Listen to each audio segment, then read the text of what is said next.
तो hi guys, नमस्ते, प्रणाम, हर हर महादेव। मैं बात करने जा रहा हूँ नेपाल क्रिकेट के लेके बहुत बड़ा न्यूज आया है।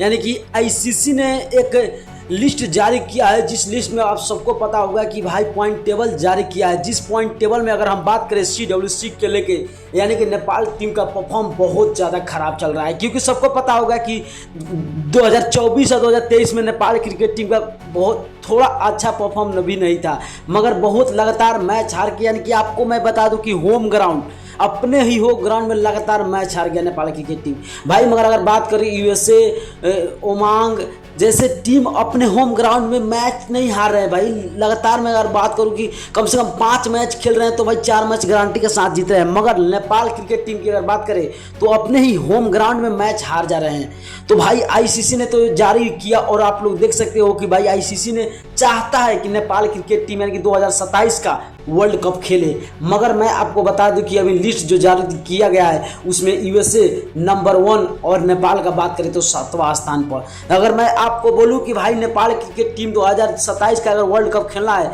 तो उनको करीबन अभी नेपाल क्रिकेट टीम का बात करें तो 24 मैच बाकी है। अगर आपको 24 मैच बाकी है, जिसमें 24 मैच में आपको अच्छा परफॉर्म करना पड़ेगा और ऊपर वाला टीम को मैच हारना पड़ेगा, तब जाके आप 2027 का वर्ल्ड कप आसानी से खेल सकते हैं। नहीं तो आपको बहुत ज़्यादा दिक्कत होने वाला है। क्योंकि आईसीसी भी चाहता है कि नेपाल क्रिकेट टीम खेले, 2027 का वर्ल्ड कप खेले। क्योंकि देखो नेपाल क्रिकेट टीम का अगर हम बात करें भाई, अभी तो कोच नहीं है नेपाल क्रिकेट का। मगर मैं एक बात बोलना चाहूँगा, जो भी कोच आए नेपाल का, सबसे पहले वहाँ पर बैटिंग पर ध्यान देना चाहिए और जो CWC लीग है उस पर ज़्यादा फोकस करना चाहिए। क्योंकि आने वाला CWC लीग है क्वालीफाई के लिए 2027 के मैच के लिए, वर्ल्ड कप के लिए भाई नेपाल टीम को अच्छा परफॉर्म करना पड़ेगा। तो आपको क्या लगता है कि क्या नेपाल क्रिकेट टीम इस टाइम से कम बैक कर सकता है 2025 में? आप छोटा सा कमेंट कर देना। अगर नहीं हो तो चैनल को सब्सक्राइब और लाइक कर देना। भाई मिलता हूँ।